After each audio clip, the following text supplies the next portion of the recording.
Today we're going to announce that on the 17th of November this year at our resort we'll be hosting a World Climate Change Convention with major international leaders coming here to draw attention to climate change and what can be done about it.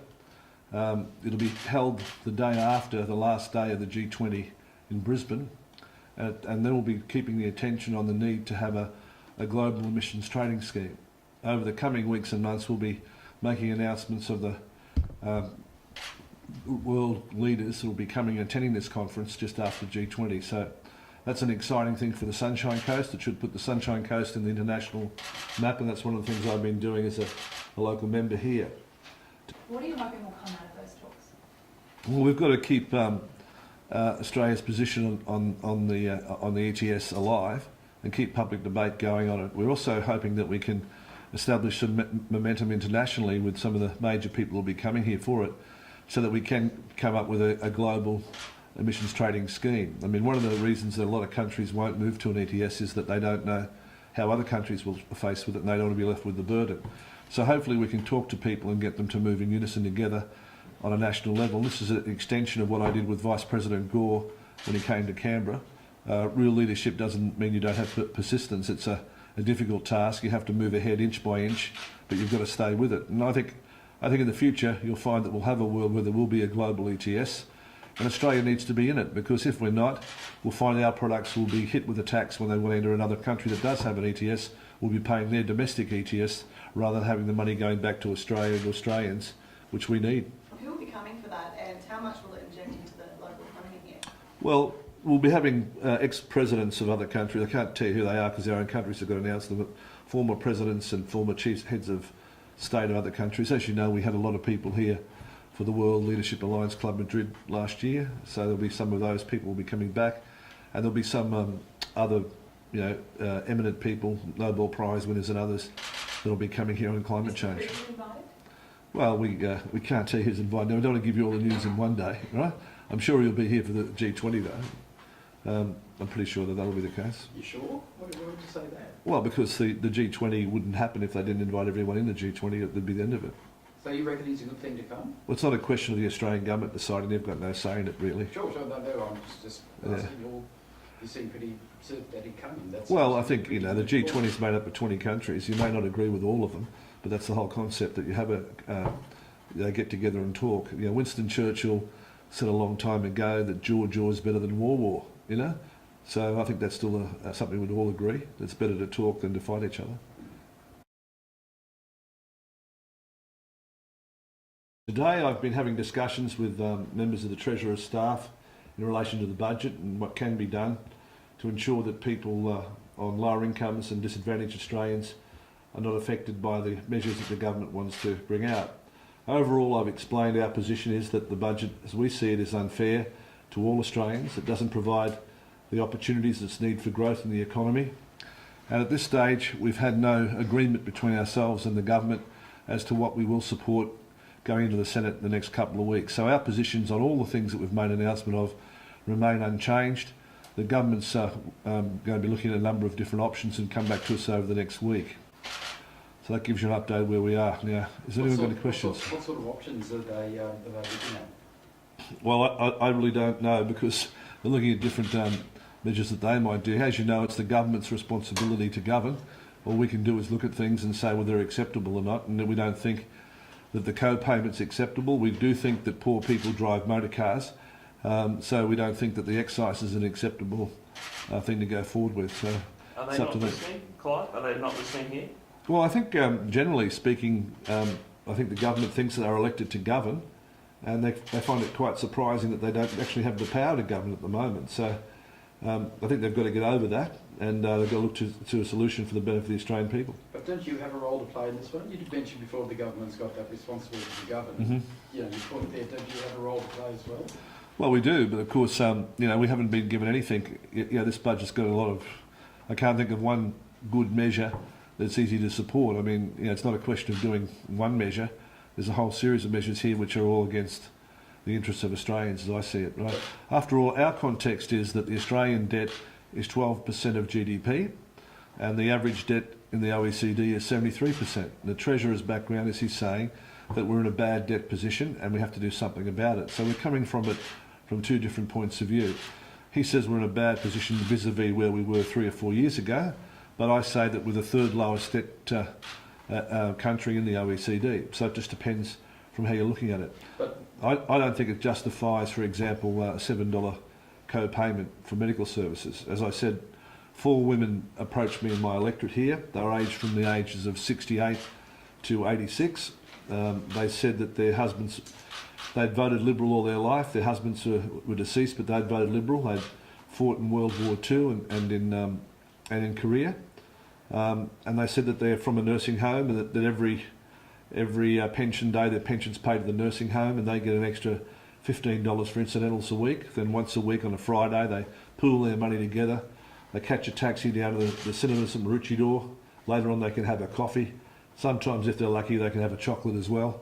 And they come back and that's what they can do. But they can't do that anymore if they're threatened with a co-payment of $15 a week. So I didn't get elected to Parliament to take people's coffee and chocolates off old ladies. But do you accept that there must be some pain somewhere within the budget, that the current situation, I take your point, you outlined that they're there on a certain proportion of debt and GDP, but overall, hasn't there got to be some pain at some stage to address that budget? Well, if I was the government, which I'm not, right, I'd be looking at policies that created jobs and created growth. Because only by creating growth do you have a long-term solution to what you're doing. If you look at what President Obama has done in the United States, you've seen increasing employment, increasing vitality of the economy, increasing exports, all those things have been happening. As they've been happening, they've expanded government revenue. That's an expansionist monetary policy. If you look what's happened in Europe, Greece and other places, they've cut back, they've had austerity, and you've seen the economy decline, because what happens when the economy declines like that, there's less money in the economy, less people are earning money, so there's less demand, and you spiral down. Now, if we go to the OECD, there are 2 countries which balance their budget in the OECD, Uzbekistan and Equatorial Guinea. So it seems that Tony Abbott's looking to follow the Uzbekistani model rather than the US model. And of course in the US model, they've only balanced their budget 12 times in the last 50 years, but they've got the strongest economy, the highest amount of exports and a very low unemployment rate. So it depends if you're going to follow the US model or the Uzbekistani model. At the moment, we're on the Uzbekistani model. So with the co-payment, Yep. Is there no... Peter Dutton said this morning that he thinks the $7 is here to stay, but there may be exemptions. Is that what you're considering? No. Is it just gone entirely? We can't see how we would ever agree to a co-payment for people in a disadvantaged position, and that's what we think. And we think it's we need to look at the whole rationale. When you say in a disadvantaged position, though, would you accept a co-payment under any circumstances if it was targeted? Well, we just have to. It's up to the government to come up to some arrangement, but they haven't put anything forward yet that we can look at that's acceptable. But in terms of your thinking, would that be something that would be acceptable to you if they could come up with a co-payment that wasn't means tested, for example? Well, I think there's an argument not to raise revenue per se, but if you have a look at the amount of doctor visits over the last 7 or 8 years, they've increased 300%, and I think that's mainly because doctors have been seeing people and saying, "Well, come back for a checkup on Thursday." And they've been filling up their cards. I don't know whether that's a patient-driven thing. I think it may be a more medical-driven thing. So just clarifying here, it sounds as though you are a little bit open to that idea of a co-payment under some well, like you said, we've got to be open to ideas. Okay. We've got to keep an open mind and have a look at them. But at this stage, there's nothing we could accept. So, Mr. Palmer, where is the wriggle room? Where is the room to negotiate with the government on getting elements of this budget through? No co-payment, no change to university fees. Where is the movement going to come from? Well, I can't see it at the moment. That's the reality of it. It'd be nice to sit here and tell you that we've all had a good agreement and announce victory or celebratory or a conciliation or whatever. But at the moment, I don't think that we'll be deserting single mothers, pensioners, families, and we just won't be doing it. Clive, does it boil down to they've got to go back to the table and work out how to implement some measures that will bring down the budget that are more compassionate? Well, if they want to bring their budget down, I mean, let's just have a look at the budget for a minute as a blank sheet of paper. First of all, paid parental leave is $20 billion. That's the forward commitment of it. Do we need paid parental leave? The NBN is $45 billion. Now, we've probably got black spots in on our national broadcast, internet, which we could cover with about a $5 or $6 billion subsidy. So those two things is 20 and 40 odd billion you could save off that. Then you've got our submarines. Well, the cost of building them here is estimated at 37 billion. We could buy them overseas probably for about 10 or 11. There's another 20 odd billion dollars that you could save, right? So, you have to look at those big ticket items, I think, first and say, well, do we really need some of those issues? And, then you've got direct action. We don't have direct action now. That's another $2.5 billion. Certainly, if I was Prime Minister, I'd be looking at all those things first before I got down to taking chocolates off old ladies that can't afford them. Is that what you've told them? We have, yeah. But what comes on with that, I guess, is you need policies for growth, because you can say, let's get rid of the mining tax, let's get rid of the carbon tax. We've got rid of the carbon tax already, but then what? We've got to have a vision for Australia to say how we're going to stimulate our economy.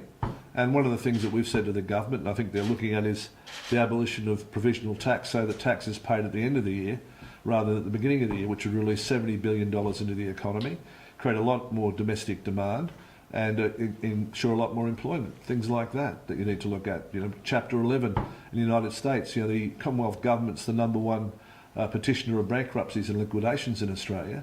There's over 2,000 of them a year. What we need to do is do what they do in America, have Chapter 11 where the owners of the equity in a company might lose it, but the business enterprise continues. People stay employed. They don't move from productive employment to unemployment. So they're the sort of things that the government could do if they wanted to. Provisional tax, was something, did I hear you correctly? You said the government was interested in that? Well, they're considering our proposal. What we were proposing was that we would move the reporting date and the payment date from the beginning of the year, before the money's been earned, till after to the end of the year when the money's actually been earned. That would free up more capital for our small businesses and allow for more employment, right? Yeah, no, I remember that was a policy that you went on, but you're saying the government's looking at this? Well, they're getting it costed, I think. Okay. So we'll just see how things go, but we do need to have those growth policies. Mr Palmer, what do you make of reports that the government's going to abolish the RET? Well, we won't be voting for it, so I suppose they'll have to get they'll have to get the Greens convinced to abolish the RET, I guess. But I can't see how they can do that. I mean, I think it's not good for the economy, it's not good for business confidence that the government makes these announcements and doesn't have the ability to deliver on them, right? They should really be consulting with us and other people if they want to deliver on some of these things. It's sad to have announcements made when they've got no chance of delivering them. So you haven't had any conversations with the government about that move? None at all. And we wouldn't be agreeing to get rid of the RET. We've made an announcement on that we'll be supporting its retention and the life of this parliament. If they keep the renewable energy target but scale it back, does that still put a cross on the Well, you see, they can't do anything unless we agree with it, basically. And we've just said we're not going to agree with getting rid of the RET, because there's $8 billion worth of investment which would disappear. There's a whole lot of people that would become unemployed. Their families would become a drain on our economy. So we're not going to agree with that. Now, if they did do what they wanted with the RET, it means that electricity prices would go higher, that people would be paying more for electricity, people like AGL in Queensland would be making more profit, and business would be doing well, but the people would be very hard done by. So we don't think that's a good thing. Just quickly, on detention, immigration detention facilities, you said that you think that they're costing too much. What would you like to see done about that? Well, I think we've got 30-odd thousand people locked up in Australia and internationally at the moment. So that's costing probably in the order between $6 to $8 billion. So at some stage they're going to have to make a decision how we're going to handle these people. We can't say we're going to leave them there for 100 years or something. So what are we going to do with them? I think it's better to make that decision now, so we can save that $6 or $8 billion and put it into health and our schools and other things, and rather than sell all of our assets like Campbell Newman wants to. So I'm saying let's make the decision now. Let's look at the policy options and come to whatever's the best one. That's my message, so we can save that money. Is that Cambodia? So no, that's just one of the options the government's got. But I'll be talking about that later in the week. I can't give you all the news in one day. When you say you're seeing Scott Morrison later on, will you be talking about the budget or about? I will be talking to Scott Morrison about this. I mean, I guess if we can save $5 or $6 billion in the cost of keeping people locked up, that's a good outcome for the budget as well. And how much of a negotiating tool would that be for you if they were to change a policy? Because as you say, they can't do anything unless we agree with them. If were they to change asylum seeker policy, for example, would that affect your? No, I don't think you can. I don't think you can play with people's lives like that. I think it's the wrong thing to do. We can't put the interests of one person against another. But I'm just saying, generally, for all Australians, we'd like to save that money. Okay, but you're going to be seeing Scott Morrison to talk there about the budget and asylum seekers, or? No, just asylum seekers. I thought, yeah, Okay. yeah. Alrighty, you'll had enough of me now. Okay, God bless you all. Thank you. See you.